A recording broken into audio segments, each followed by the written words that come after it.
Assalamualaikum warahmatullahi wabarakatuh. Balik lagi bersama kita di Fatih Escape. Oke guys, kali ini kita bakal bikin video bertemakan horor ya. Karena di bulan Ramadan ini kita bakal bikin video horor. Langsung saja, apakah betul setan itu di kerangkeng ketika waktu bulan Ramadan? Ya, kita akan buktikan dengan narasumber kita, yaitu seperti biasa Om Jin. Halo Om Jin, bagaimana kabarnya Om Jin? Alhamdulillah baik bos. Sehat ya, alhamdulillah baik. Sebelum Om Jin nanti bercerita tentang pengalamannya di masa waktu dia masih hidup karena dia sekarang udah koid ya, sebelum itu bagi kalian yang belum subscribe, silahkan di subscribe dulu, baik di like and share. Boleh juga di komentar kritik dan sarannya buat kalian semua. Oke, langsung saja, nggak perlu lama-lama, kita ke narasumbernya Om Jin Jamet. Monggo Om Jin. Assalamualaikum warahmatullahi wabarakatuh. Oke baik, di sini saya mau berbagi pengalaman saya ketika saya waktu itu waktu masih muda ya, waktu masih hidup gitu. Jadi kalau dibilang setan itu di kerangkeng, memang iya mungkin, karena saya juga nggak tahu kebenarannya juga kayak gimana. Tapi dalam Al-Quran memang disebutkan itu emang di kerangkeng. Tapi waktu pengalaman saya waktu dulu ketika saya masih waktu hidup, ini memang benar-benar realita, saya mengalaminya sendiri. Ketika itu waktu saya masih remaja, ya namanya remaja ya, agak nakal-nakal dikit lah. Waktu itu pas bulan puasa, sekitar di tahun 2014-2015 lah, seperti itu.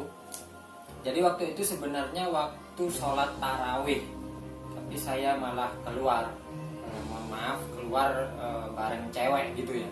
Waktu saat tarawih kita malah keluar bareng cewek di jalan, santai, menikmati malam, dan seperti nggak ada apa-apa. Dan waktu itu tiba-tiba nyampe di pertigaan di daerah, sebut saja daerah Sidoarjo lah. Jadi waktu itu lampu merah, berhenti kan kita. Tiba-tiba suasana itu benar-benar dingin banget. Suasananya benar-benar jadi dingin, nggak enak lah. Dan ketika itu yang cewek yang saya boncengin itu juga merasakan sangat dingin sekali. Jadi waktu itu pas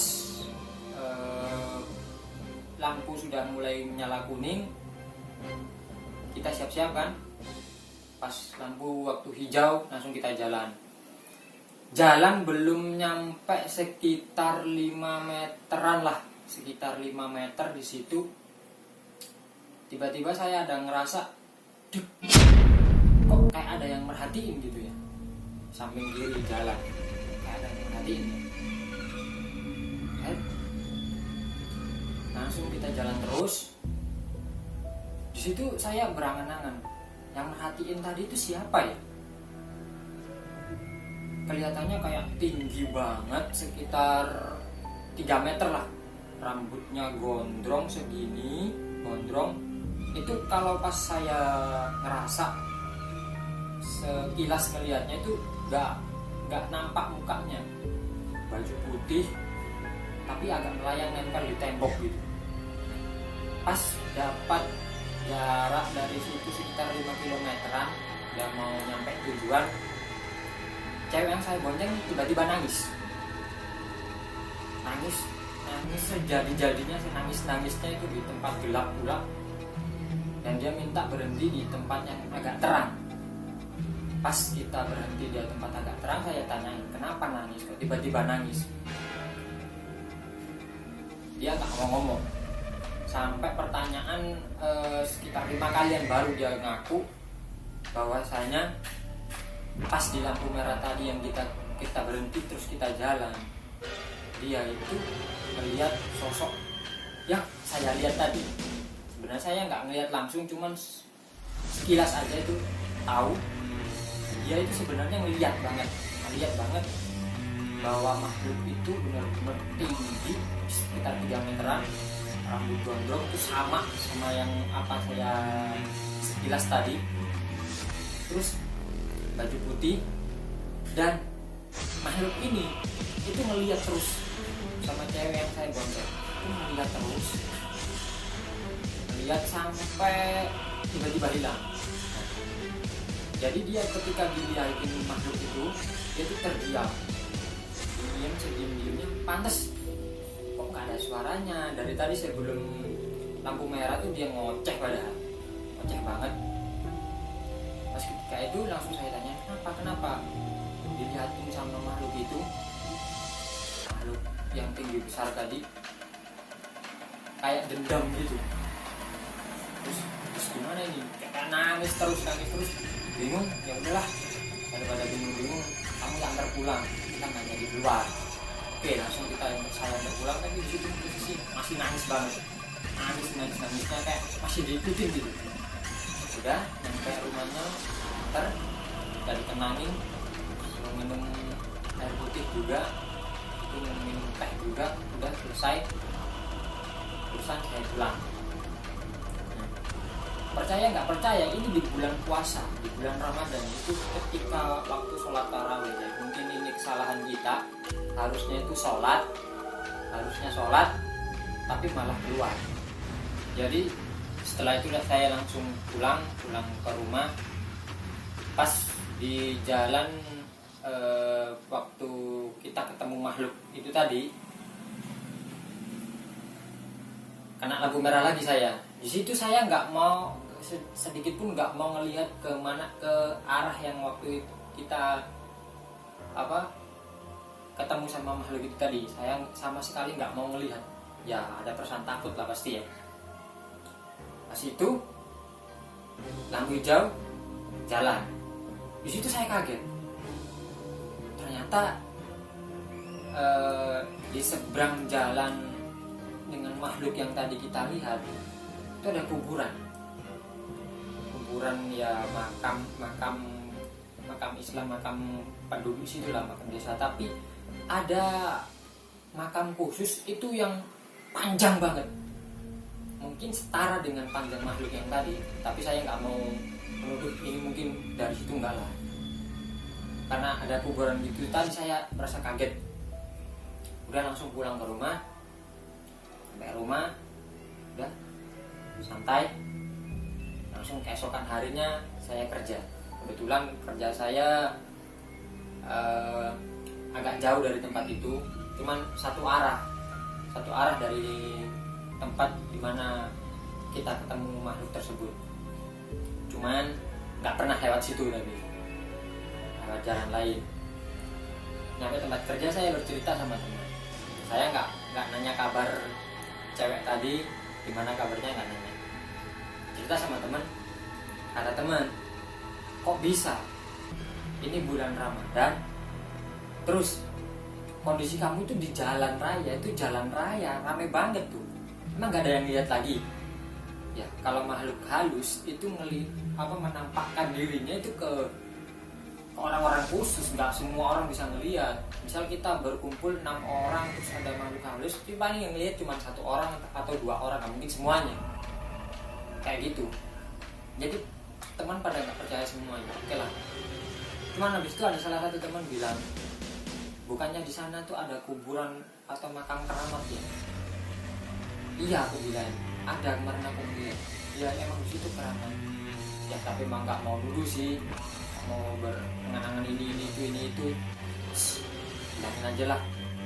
Paling saya cerita lega gitu doang. Di situ saya dikabarin sama cewek tadi, dia sakit panas badan. Dan pas semalam waktu tidur itu masih dihantui sama bayangan-bayangan makhluk tersebut. Dia badannya panas, sakit. Oke, pulang kerja, habis buka, saya nggak terawih lagi, saya nyamperin lagi ke sana. Kondisinya emang benar-benar sakit. Tahu ini emang sakit wajar atau emang sakit kaget gara-gara makhluk tersebut. Biasanya sih ada itu sakit gara-gara ketemu dengan makhluk kayak gitu. ternyata emang masih digangguin gitu. Sampai 7 hari dari kita ketemu sama makhluk tersebut itu masih ngerasa dia tuh masih digangguin, masih terus diintipin sama makhluk tersebut. Akhirnya inisiatif ngomong ke orang tua bahwasanya kayak diikutin gitu. Terus dari pihak orang tua si cewek, ya udah kita bawa ke Pak Ustadz atau Pak Ustadz lah istilahnya. Terus dilihatin di situ emang benar dia itu diikuti sama makhluk tersebut ternyata. Atas dia nggak sembuh dalam seminggu itu, akhirnya ya nggak tahu diapain sama Pak Ustadznya. Keesokan harinya udah enakan dan udah bisa kerja lagi. Jadi ini benar-benar real, itu di bulan puasa, bulan Ramadan kita ngelihat itu. Dan anehnya itu cuman kita berdua di tempat ramai, istilahnya jalan raya. Jadi kalau dibilang mungkin yang di kerangkeng itu adalah setan penggoda, bukan yang kayak gini. Gak tahu juga sih kebenarannya kayak gimana. Cuman di sini ini memang cerita saya real, benar-benar real. Cuman kalau harus dibuktikan memang susah lah, namanya juga makhluk halus, nggak mungkin direkam gitu. Oke, cukup sekian, terima kasih. Assalamualaikum warahmatullahi wabarakatuh. Oke guys, itu tadi cerita dari Om Jin waktu semasa masih remaja ya. Lagian waktu terawih juga main-main pakai ngelayap segala macam. Di sini saya mau menambahkan sedikit pesan apa ya, pesan moral ya.